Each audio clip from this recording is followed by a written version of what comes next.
Welcome to the latest episode of Five on the Floor on the Five Reasons Sports Network. Thanks for joining us on your favorite podcast app on Apple Podcasts, on Android, Spotify, or the Five Reasons YouTube channel. We're recommending that people switch to Spotify, at least for now. Stream us from there. It's available on both platforms, and Apple Podcasts has been a little slow lately. So there's like Kyle Anderson of podcast platforms of late. So check it out. Not that Kyle Anderson can't be effective, but anyway, download us on both. Actually, we prefer that. So you do that, go to the Five Reasons YouTube channel, hit like, subscribe, turn the notifications on, all that good stuff. Also, go to the link here in the description. You'll bypass the Apple upcharge off the floor.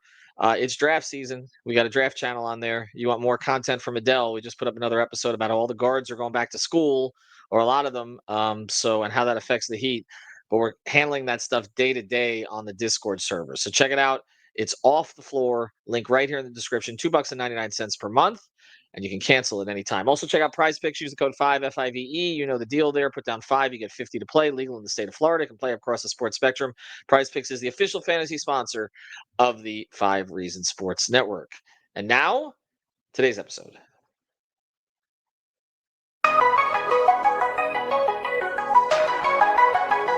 Mercy, luxurious, Heat Nation. Yeah, Mercy and Lago, down to Biscayne. Yay, 5 on the floor, ride for my dogs. Where here's the thing, you can check the score. Hustle hard, couple scars, wearing bubble frauds. Down to Biscayne. Kept the floor playing, got it all banned. Y'all seen the block, stop with one hand. And Pat we trust, Inspire have the guts. We're here to bring the heat, y'all can hang it up. Welcome to Five on the Floor, a daily insider show on the Miami Heat and the NBA, featuring Ethan Skolnick, Greg Sylvander, Alex Toledo, Brady Hawk, and others from the Five Reasons Sports Network. Also make sure to subscribe to Off the Floor for the most heat anywhere.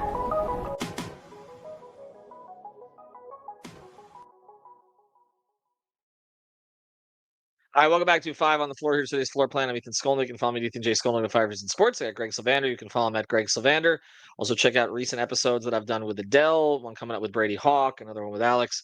We're all over the map here. We're covering what's going on in the NBA Finals, or heading towards the NBA Finals. As we speak here, the Knicks have made it a 3-2 series with the Pacers still leading. We'll have an NBA Finals preview once there actually is an NBA Finals to discuss.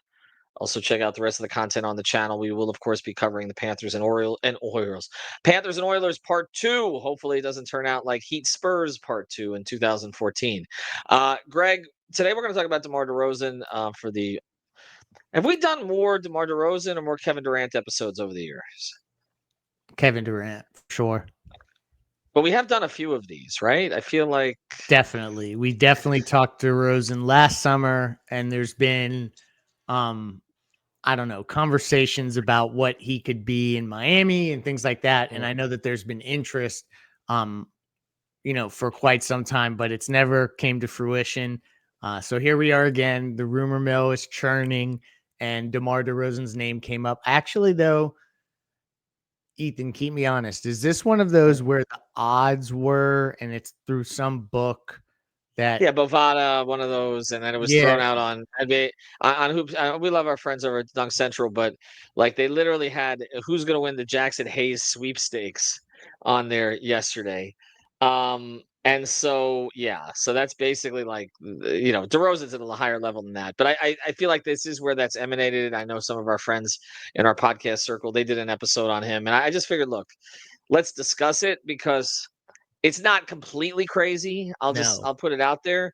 This is one of those players they've had, dalliance with for a long time. As with many others, there's a really close relationship with Dwayne Wade. There's a close relationship with Jimmy. So that we always talked about it in that context.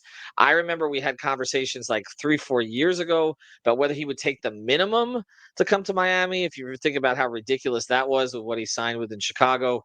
And then last summer, and by the way, DeRozan's 35. He's going to be 36 by the start of next season. Same as Jimmy, for what it's worth. And I can tell this story now, and I've told it on Off the Floor, but they were involved in the DeRozan thing last summer, but not really the way a lot of fans think. So right now, DeRozan is on Sacramento. Essentially, the Kings decided to put together the play-in Bulls for some reason. So they don't have Halliburton anymore. They don't have Fox anymore. They have Sabonis. I guess he's their Vucevic, a little better than Vucevic in some ways. And they basically put together, and they went out again. And now Sacramento's kind of rudderless. They had 3 point guards, if you include Fox, Halliburton, and Davion Mitchell at one time. Now, if Davion Mitchell's a restricted free agent, still with the Heat at the moment. And now they have no point guards. So anyway, that's kind of where this is all at. He's in Sacramento. He's still a very good player, and we'll discuss that. But I still think he's not a fit, and we'll discuss that too. But last summer, they did inquire about DeRozan. They had $5.8 million to spend. They hadn't signed Haywood Highsmith yet. They had offered money to Caleb Martin. Caleb's agent committed what can only be termed as malpractice. Basically, the Heat said, this is what we can offer in this circumstance. Don't come back to us in 24 hours because we won't have it anymore. The agent came back in 24 hours, less than 24 hours. They didn't have it anymore. Caleb ended up taking a much lower, less than half deal in Philadelphia. Then he got traded for Grimes in Dallas, and now he's kind of rudderless and making half the money he would have made with Miami. Anyway, that's that part of it. So all this was going on last summer. The Heat did have this $5.8 million vehicle to spend. It's not an endless spending league. Okay, this is what they had to spend, and they did call the Bulls to see, what was going on there, and maybe they could work out some kind of a sign and trade or something like that. And the Bulls were not interested in any of the Heat's contracts. So that ended that conversation as far as DeRozan coming to Miami, because unless DeRozan was to take $5.8 million, it wasn't going to happen. Okay. But then there was a 3-way deal that the Heat then inquired about getting involved in. And there are a lot of these that they do this.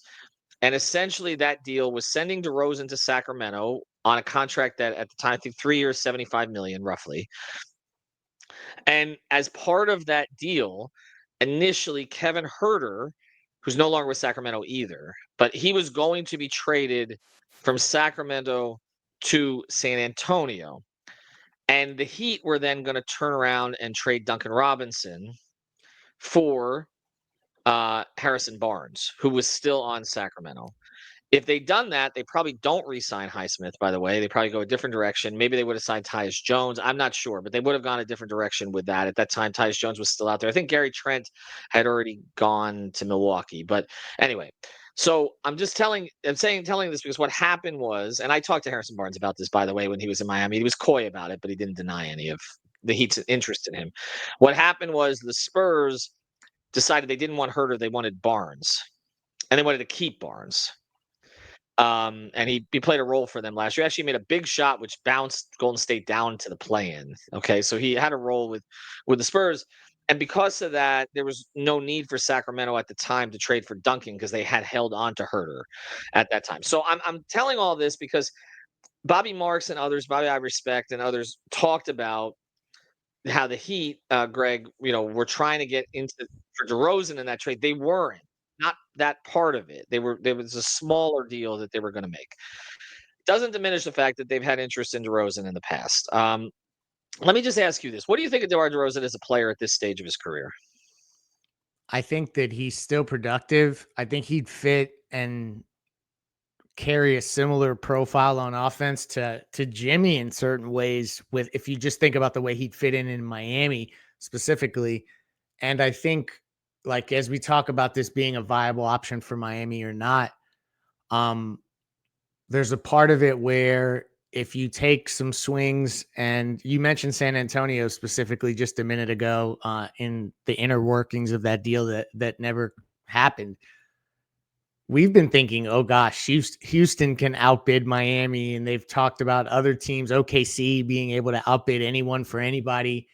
Now San Antonio's popping up as kind of like a team that is in the mix for a lot of big names, and they could be in the mix for a guy like Kevin Durant all of a sudden. So like the Heat are going to have stiff competition to get one of these top guys, right? So then the next part of it is you're going to look for the best available players you can get that might not cost quite as much as the KDs and the Giannis's of the world, but can help you win. And I still think DeMar DeRozan is that type of player. I think he can still be part of a competitive group, part of kind of what the Heat have built in the East in terms of being in that playing area. So you have to adjust your expectations. I don't think if DeMar DeRozan is your biggest acquisition of an offseason, that you can go back to the fans and position yourself as any more of a playoff contender than you are now. If that answers any kind of question, I think that he can help, but I don't think that like fans are going to be like just because of his name and his all-star resume and things like that, that all of a sudden people are going to think that that catapults the Heat up to the top of the East. I do want to sneak in a quick note here on his salary, because I think this is interesting to think about because it also is connected to, like you say, like what kind of player is he still today? Here's another thing. In 26-27, so he's technically he has 2 years left on his deal, not including the season that just finished. But the last year of that, the 26-27 season, of that 25.7 million, 10 million is guaranteed. It goes to 12 million if he makes the All-Star team, 14 if he makes the All-Star team in both the seasons prior to the last season of his deal. And it's also fully guaranteed if he makes the finals, or if he plays in 60 regular season games, it becomes also fully guaranteed. I'm giving you all that because, similar to the Duncan contract, where there's value in him beyond just what he does on the court because of what cost concessions you can maybe get from his contract later in the contract. I just think that's something to think about when you think about who's on the books for 26-27.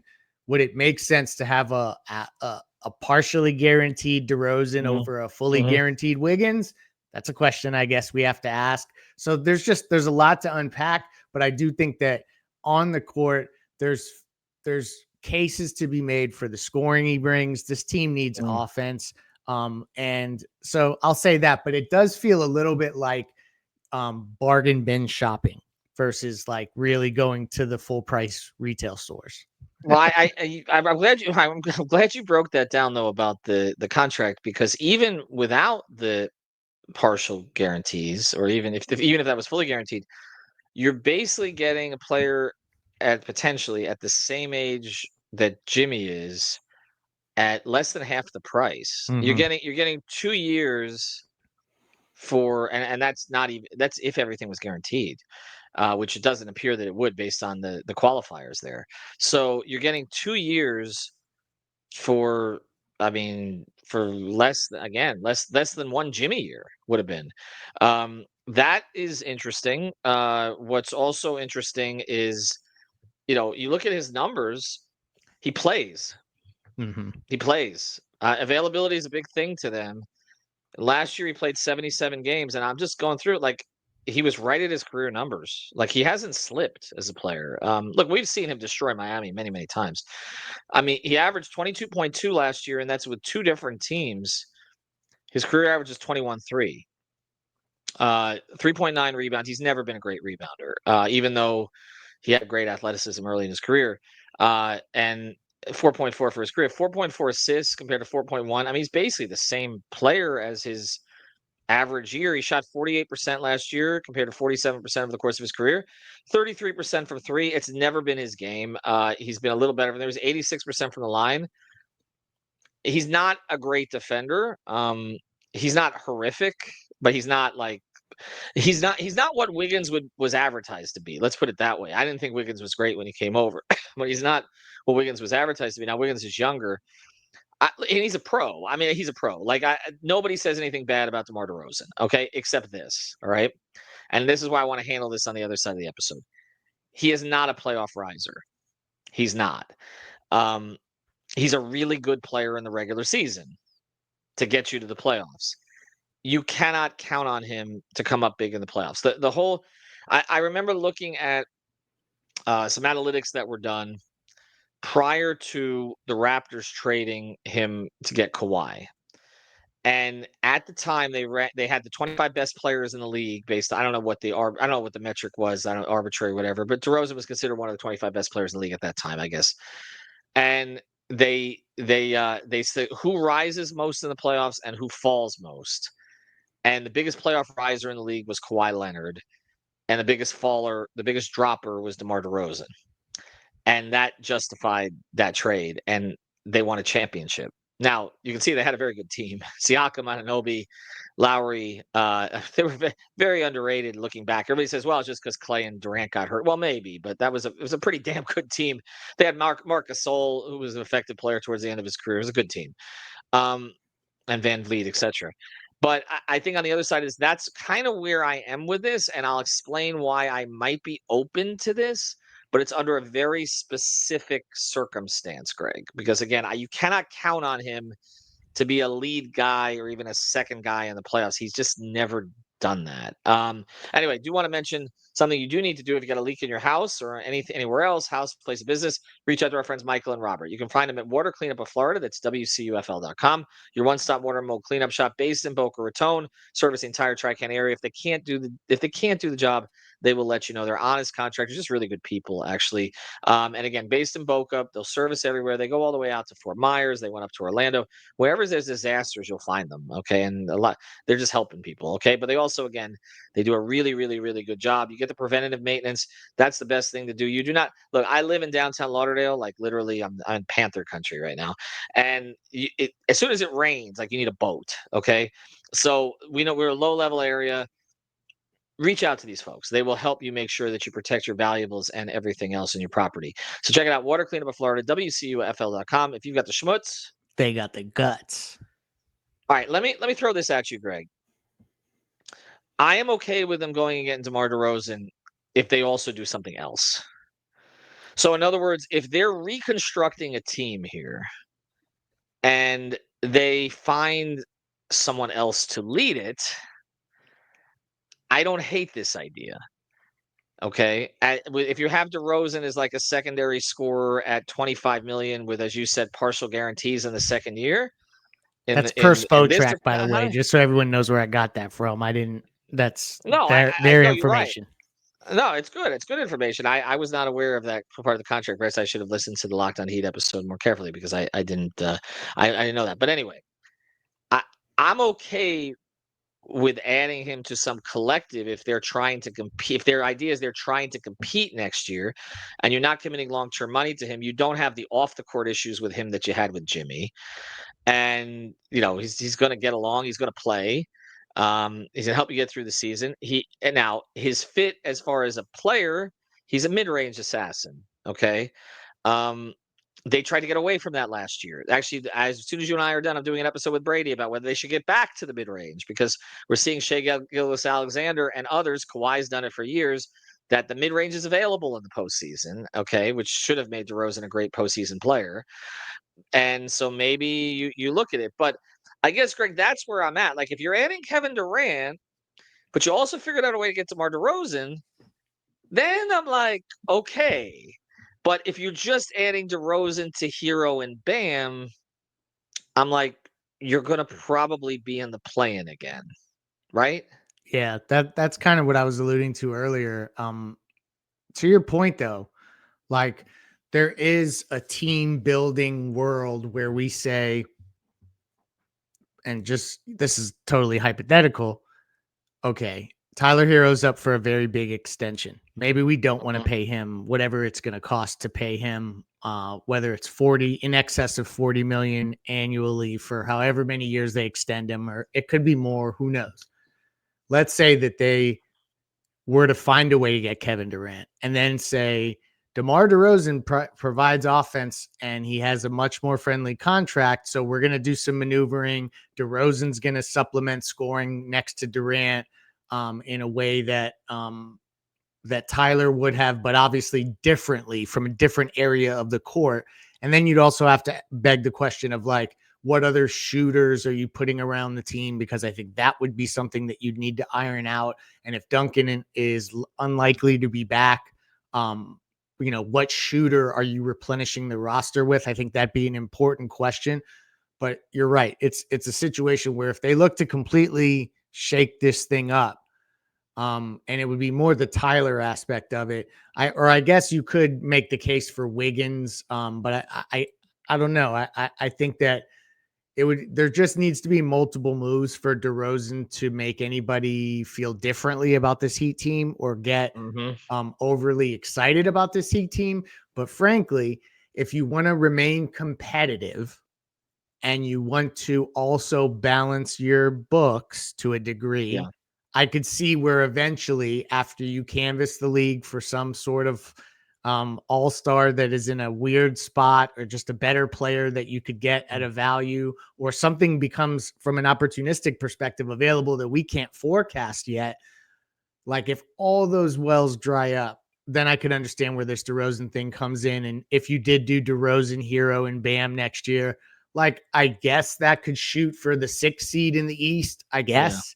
But again, like, is that what we're playing for? I think then the fans start to ask the question of, if that's what the type of team we're going to be, should we be making different decisions about the long-term direction? So I'm with you. It's like, it's a perfect fit, but it doesn't make anybody like stand up and fist pump about the season if he's your big acquisition of the summer. Yeah, and that's where I'm at. And I think a lot of it comes down to what you think of Wiggins also. I mean, if you think that Wiggins, what we saw in spurts where the 42-point game, the 30-point game, it seemed to me like they couldn't really figure out if they wanted him to be Golden State Wiggins or Minnesota Wiggins or what. And it's hard to tell if he even really liked being here because it's just his personality is so understated. But there were some things towards the end of the season that were a little worrisome in that regard, I think. And then also skipping the interview with the media at the end. So I'm not really sure. I just know we didn't totally see it. What we were hoping to see, particularly on the defensive end. He's 5 years younger than DeRozan. He has the same number of years in his contract. He's $5 million more per year. That's not even including the partials that you're talking about. So that actually make DeRozan more affordable. I think as far as an excitement level, I think it's 6 of one, a half dozen other. I think the DeRozan thing is one of those things that, and Durant to a certain degree this is, but he's still KD. That I think Heat fans are just so fatigued by this conversation because we've had it for so many years, and it's like, okay, you're getting him at 35. I do not think he's declined significantly as a player, though. When I saw him against the Heat this year, I'm like, he's the same guy. Like you know what he is. He has perfected that craft. He's never going to become an elite 3-point shooter. I saw the numbers on him. Hold on. If you're looking at it from 3, so I mean, he's a 30% 3-point shooter over the course of his career. Exactly 30% on 1.7 attempts. It's not. He actually took 3.3 attempts last year. That's the second most of his career. That's per game. He shot 33%. The best he's ever shot from 3 was in 21-22, his first season in Chicago. He shot 35%, but on under 2 attempts. And he led the league in 2-point makes and 2-point attempts. Okay. It's who he is. Now, I like him as a player. I like him as a person, honestly. I think he'd be a great fit for their culture. He's a good role model for the players. He modeled himself. I talked to him when he was like in his 3rd year. He was literally modeling himself after Dwayne. I remember talking to Dwayne about it. Like, there's a kinship between them. I don't think he'd be scared off by coming to the Heat just because Kyle didn't seem to like it very much. I know how close Lowry and DeRozan were, or even because Jimmy at the end didn't like it so much. I think he'd be fine here. You're right. It's like if you're just putting him in place of Wiggins, then I'm kind of like, okay, you're just spinning your wheels here towards the middle of the play-in. And he'll be in the play-in because he's always in the play-in. And he might get you out of the play-in, but he's not going to get you in the next round. And but again, if you're adding KD and you're flipping this, and the Tyler conversation is one we're having a lot here, and you just want to be competitive and you think you got a shot, and you put DeRozan with Durant and let's say you're putting DeRozan with Durant and Bam, and you add a shooter somehow, then are we having a different conversation? I don't know. I think everybody be focused on Durant, not DeRozan. But if DeRozan's your second or better yet, your third option, it's kind of like when Eddie Jones was your third option, or when MASH was your third option. Like, that's what this feels like. So I'll let you close on it. So again, I don't hate the idea of DeMar DeRozan. I don't love the idea of, and I don't even hate the idea of swapping him into what, half of what Jimmy's money was. I just don't think it's going to excite anybody if, like you said, that's the move. Well, and here's the other part. We'll close here. He's not a free agent. So you're going to, and we talked about giving up stuff to get something, and like, how willing are you to do that? The other part of this conversation as we close is, what's it going to cost? And so if you have to sacrifice future draft capital, particularly first round draft capital. What if it's Hawkes a first and filler? See, that first is weird to me. Like that's where I'm a little, yeah. I as I look around the league, and there's been predictions lately. I think Shams actually predicted this, so we'll take it, right? He said he thinks this could be one of the craziest off seasons ever, because there's not a lot of teams with cap space, so free agency is not going to be the vehicle. It's going to be trades. Hopefully something opportunistic pops up. And that could maybe make this seem like part of a bunch of moves that make sense. But ultimately, like, what are we talking about here? Like, are we really going to talk ourselves into DeRozan? He's the guy who hits a buzzer beater over Jaime Jaquez in game 26 of the season, but he ain't getting you to game 26 of the playoffs. Like, that's just not who he is. So I'll say that it is a move that I wouldn't hate, and I could understand why you would want to do it, particularly if you moved off Tyler's money and you wanted to have the same amount of productivity from a scoring perspective, just sheer points, but don't want to have the money committed. But again, like this is Heat fans are not going to take this as the win of the offseason at all. Well, we'll see where it goes. Again, we have to have the DDR conversation at least 3 times every summer. He's going to retire. Actually, DeRozan's going to have his number retired before Jimmy's in Miami. That's my prediction. Get it retired. Actually, everybody will. Greg, appreciate it. Everybody's going to get mad at me for that. I'm just speaking for what I'm told on that. So that's not my preference, one way or the other. All right, more episodes coming up. We're also going to do something. Interesting list that came out about who's paid the luxury tax over the past few years, and how much success they've had. And I think that'll be Greg and my next episode. So we'll get into that. We'll do the heavy lifting while Brady just teaches me about the mid-range game. Have a good one, everybody. Thank you for listening to the 5 on the Floor on the 5 Reasons Sports Network. After all, someone needs to listen to my dad.